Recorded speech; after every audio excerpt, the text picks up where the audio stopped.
Teman-teman yang dirahmati Allah Subhanahu wa taala, malam ini kita akan coba belajar mengevaluasi diri kita ketika kita dapat masalah. Karena ketika orang diberikan ujian oleh Allah Subhanahu wa taala itu, maka manusia itu ada dua tipe. Ada manusia yang berkeluh kesah dengan ujian, ada manusia yang bersabar atas ujian. Dan orang yang bersabar ini juga bermacam-macam bentuknya. Ada yang sabar dengan pasrah, ada yang sabar justru dengan memperbaiki diri. Dia bersabar sambil memperbaiki dirinya. Karena dia sadar tidak ada masalah yang menimpanya kecuali ada yang salah dalam dirinya. Tidak ada musibah yang menimpa dia kecuali ada sesuatu yang dia lakukan yang mungkin bukan kebaikan, yang mungkin dosa. Sehingga selain bersabar, sembari bersabar dia mencoba untuk mengevaluasi, memperbaiki diri. Dan ini adalah model orang yang sabar yang paling baik. Sedangkan yang mengeluh juga macam-macam. Ada yang mengeluhkan masalah, ada yang mencari kambing hitam. Menyalahkan temannya, kayak misalnya dia gak lulus satu mata kuliah atau nilainya jelek. Dia nyalahin teman kos-kosannya gara-gara teman kos-kosannya ngajak dia main terus misalnya. Padahal itu kan pilihan ya, dia bisa menerima, bisa menolak. Bisa nyalahin mantannya, ini gara-gara saya diputusin, saya nilainya jadi jelek. Ya salah juga sih. Nah ini kan bentuk-bentuk keluhan nih. Ada yang menyalahkan sampai tingkat keluhan yang paling parah itu menyalahkan takdir. Menyalahkan Allah. Ya Allah kenapa saya? Apa maunya engkau? Dan seterusnya dan seterusnya. Nah malam ini kita akan bahas angle orang yang ketika diuji oleh Allah bersabar. Dan juga sambil bersabar dia mencoba untuk memperbaiki diri. Dan ini adalah cara yang paling baik dalam menyikapi suatu musibah atau masalah. Cara yang paling elegan dan cara yang paling bijak, cara yang paling disukai Allah ketika kita mendapatkan masalah itu justru kita mencari tahu apa salah kita. Walaupun masalahnya bukan dengan keadaan. Kalau menyalahkan keadaan kan susah. Masalahnya kadang dengan orang lain. Orang mencela kita, orang berkata-kata tidak baik kepada kita. Ya memang salah dia, tapi tidak akan menimpa ucapan itu kepada kita kecuali memang ada sesuatu yang terjadi dalam diri kita. Ada sesuatu dosa yang pernah kita lakukan. Nah ini namanya belajar bersabar sambil mengevaluasi diri. Bahasa fikihnya muhasabah diri. Menghitung-hitung apa kesalahan dalam diri kita. Kita akan bahas tentang ini. Gimana caranya kita menghadapi masalah, menghadapi satu musibah, menghadapi satu kejadian yang tidak enak dengan sabar, tapi nggak sekedar pasif, nggak sekedar mengatakan innalillah wa inna ilaihi rajiun, nggak hanya sekedar mengatakan hasbiyallah wa ni'mal wakil, nggak hanya sekedar merasa ini adalah cara Allah untuk menaikkan derajat saya. Kadang kalau hanya kegeeran kayak gini nih, kita jadi gak pernah menjadi lebih baik. Kan ada orang ketika diuji oleh Allah, boleh sih merasa bahwa ini cara Allah menaikkan derajat saya. Tapi kalau hanya kayak gini doang, rasa-rasanya kita terlalu kegeeran. Dan kalau terlalu kegeeran, kita gak punya dorongan untuk memperbaiki diri. Kalau saya lebih suka angle-nya, kalau orang lain yang kena musibah, kita bilang itu untuk mengangkat derajat dia. Kalau kita yang kena musibah, kita bilang ini karena dosa-dosa saya.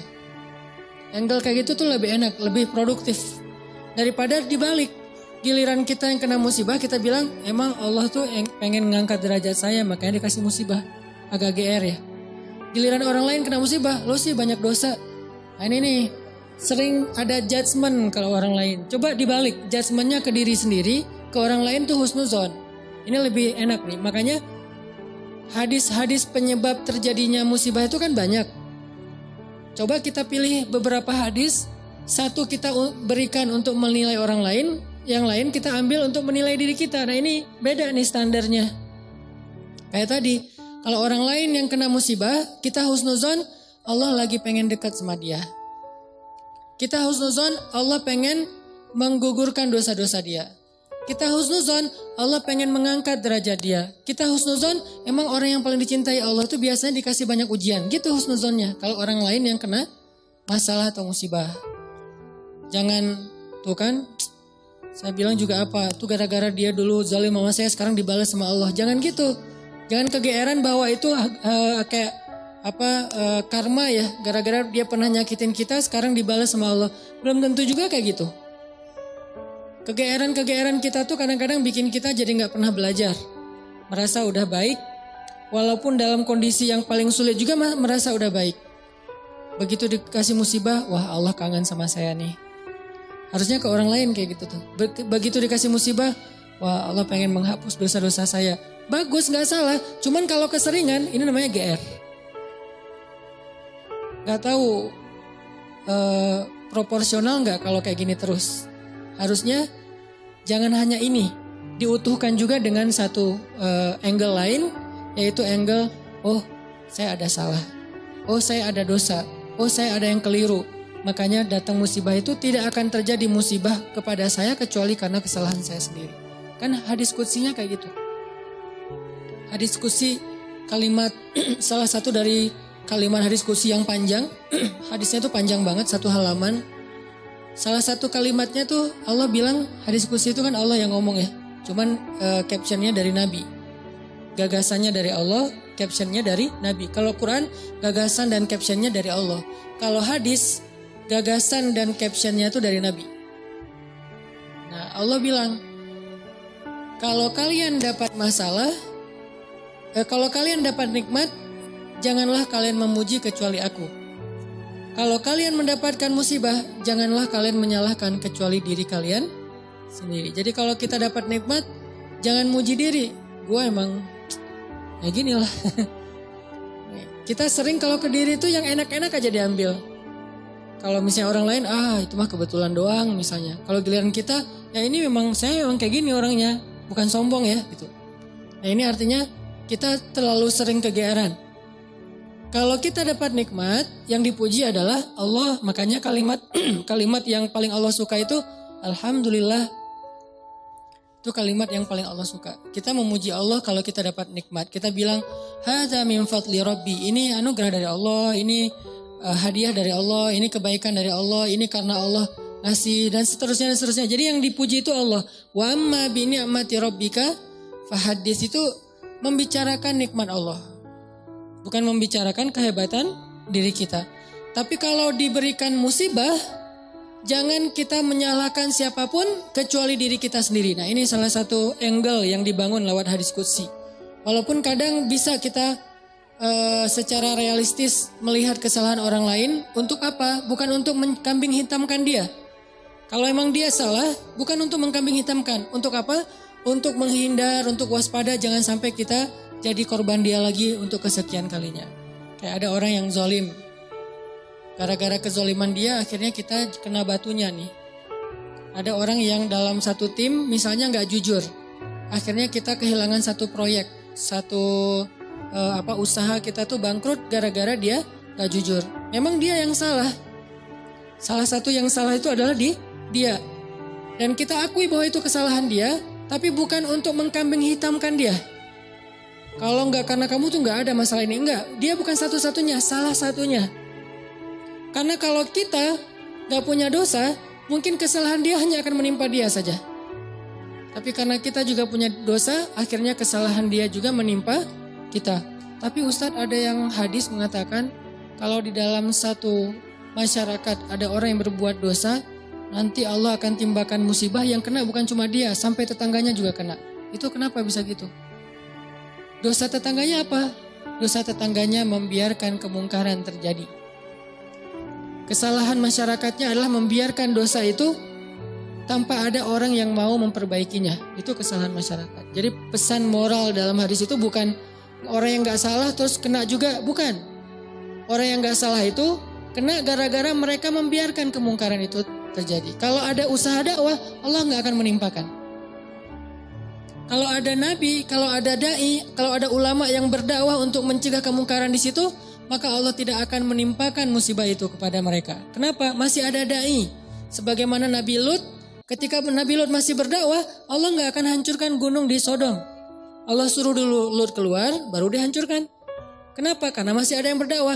Kalau Nabi Lut tidak berdakwah, walaupun di dalam negeri itu ada orang soleh hidup sendiri dan tidak mau berdakwah, maka Allah akan menimpakan musibah dan mengenai orang soleh. Kenapa orang soleh kok kena padahal dia nggak berdosa? Dosa dia adalah membiarkan kemungkaran. Dosa dia adalah membiarkan kebatilan, tidak berbuat apa-apa.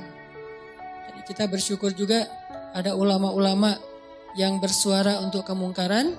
Itu salah satu alasan mungkin Allah masih menahan musibah atas negeri kita.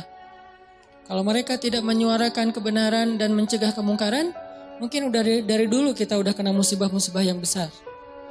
Kalaupun ada musibah-musibah kecil, ini mungkin lebih kepada hikmah yang lain. Bukan hikmah karena Allah pengen mengazab bangsa Indonesia. Jadi teman-teman, coba kita perbaiki angle berpikir. Apa yang harus kita persangkakan ketika orang lain kena musibah dan apa yang harus kita persangkakan ketika kita yang kena musibah. Kalau kita yang kena musibah, salah satunya adalah cari salahnya di mana nih dalam diri kita. Kalau orang lain yang kena musibah, maka berbaik sangka dengan mengatakan Allah ingin mengangkat derajat dia. Berbaik sangka dengan mengatakan Allah pengen dekat dengan dia. Berbaik sangka dengan mengatakan orang yang paling banyak diuji adalah para nabi, kemudian orang soleh, kemudian yang semisalnya, kemudian yang semisalnya. Berbaik sangka dengan mengatakan Allah pengen menggugurkan dosa-dosa dia. Sehingga kita gak pernah menjudge orang lain. Dan tidak sibuk dengan kesalahan-kesalahan orang lain. Karena pernah saya kena musibah misalnya motor saya hilang. Dulu banget. Saya baru beli motor, baru 2 bulan terus hilang. Teman saya bilang gini, Ustadz kurang sedekah nih. Digituin. Ya sih, saya nggak mungkin dong saya ngebantah kan ya. Oh iya ya mungkin. Cuman kan nggak enak ya. Orang lagi kena musibah, bukannya dia empati atau apa gitu, malah Ustadz kurang sedekah nih. Dia menjudge. Dan kalau saya kepancing, nggak tahu sedekah saya kayak gimana kan habis pahala sedekah saya. Udah pahala sedekahnya cuma sedikit. Riak pula gara-gara kepancing sama dia, hilang kan, gak ada manfaatnya kan ya. Dan itu sering loh mancing-mancing kita jadi riak. Kadang-kadang riak kita tuh bukan direncanain, bukan gua pengen riak nih, enggak. Kalau kelas kita insya Allah gak gitu-gitu amat lah. Gak mungkin kita sedekah pengen pamer, kita beribadah pengen pamer, kita tilawah pengen pamer. Kita tahulah itu mah sia-sia. Tapi kadang riaknya tuh muncul gara-gara kepancing sama orang lain. Lo gak pernah gua ngeliat baca Quran, wah lo gak tahu gue di HP ini ada Quran sampai 5 aplikasi loh. Buat apa juga banyak-banyak sama aja isinya. Aplikasi Al-Quran tuh ada 5 di sini dan sehari tuh coba lo lihat dan terakhir udah baca sampai surat berapa. Kan kepancing tuh. Riak lah kita gara-gara orang lain. Atau misalnya taklim atau apalah. Atau umroh, haji, sedekah kayak gitu-gitu. Ada yang mancing. Lo gak peduli banget dengan saudara-saudara kita yang di Palestina. Itu di sana tuh ngeri banget loh keadaannya. Lo kayaknya biasa-biasa aja. Lo ngelihat gue main, tapi gue tuh sedekah. Gue tuh donasi terus setiap minggu tuh ngirim 1 juta. Habis kan? Ini riya yang kepancing namanya. Dan sama statusnya dengan riya yang direncanain. Makanya jangan gampang kepancing. Dia ngomong gitu ke saya lagi hilang motor. Dia bilang Ustadz kurang sedekah.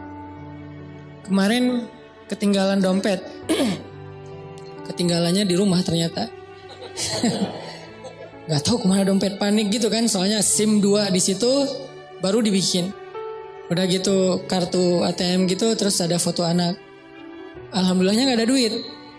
Tapi kan kartu lumayan tuh. Blokir ATM dulu, terus mau ngirim SIM, mau ngurus SIM juga, ngurus KTP. Apalagi sekarang lama ngurus KTP-nya, masa kemana-mana saya mau bawa surat gitu nunjukin kan naik pesawat.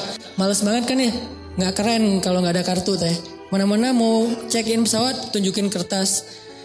Aduh gimana rasanya nih, berat. Tiba-tiba ada yang iseng lah gitu. Udah tahu orang kena musibah Ustadz banyak dosa, Ustadz ini segala macam.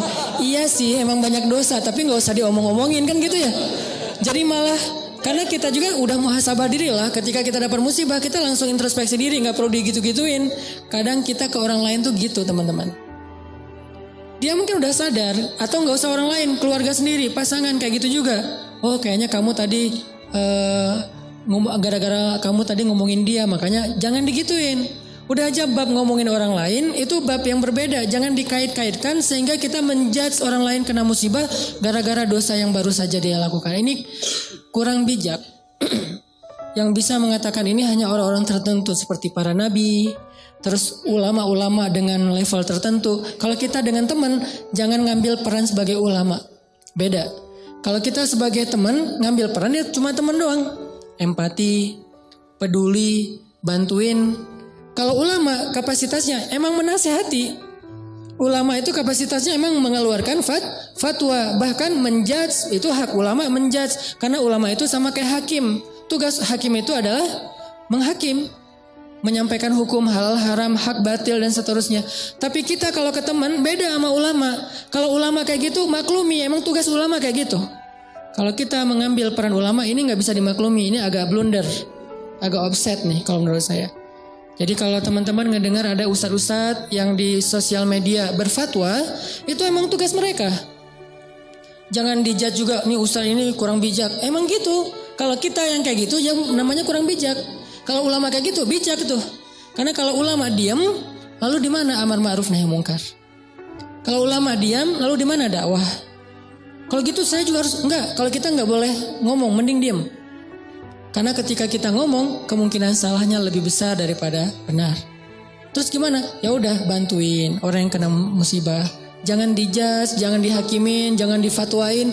Kita bukan ahlul fatwa. Kita bukan mufti.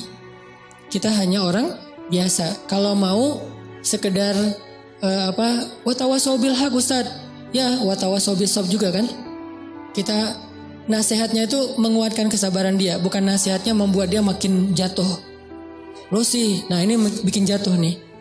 Ya sabar ya, mudah-mudahan Allah dengan modal husnuzon tadi, mudah-mudahan Allah angkat derajat kamu, mudah-mudahan Allah ngampunin dosa-dosa kamu, mudah-mudahan Allah kamu jadi lebih dekat kepada Allah. Ini watawasau bil haq, watawasau bis sabr. Tapi kalau kita bilang kamu kurang ini, kamu kurang itu, kamu kurang itu, ini berarti kita menjudge, menghakimi orang yang sedang kena musibah. Harusnya itu kita lakukan untuk diri kita, bukan untuk orang lain. Beda banget teman-teman angle dalam menilai orang lain dan menilai diri kita sendiri itu beda. Jangan disamain. Yang banyak terjadi terutama di sosmed itu kita memberlakukan yang untuk diri kita berikan ke orang lain, yang untuk orang lain kita ambil untuk diri kita. Itu yang terjadi di balik tadi tuh. Itu banyak banget di masyarakat kita. Yang kayak kasus orang lain kena musibah kita bilang banyak dosa, kita kena musibah kita bilang Allah pengen ngangkat derajat saya. Harusnya dibalik. Kalau dibalik insya Allah kan gak ada perdebatan ya. Gak ada haters, gak ada keributan, gak ada keramaian, gak ada unfollow, gak ada live group, gak ada yang kayak gitu-gitu. Kenapa? Karena semuanya melihat ke orang lain dengan husnuzon, melihat ke diri sendiri dengan muhasabah, dengan mengevaluasi kesalahan sendiri. Ini poin pertama. Mudah-mudahan jadi pola pikir dalam kita berteman, pola pikir dalam kita bersosmed termasuk. Karena kalau pola pikir ini dibalik tadi bahaya. Kita nggak akan pernah punya teman yang nyaman berada di sisi kita. Terus disalah-salahin.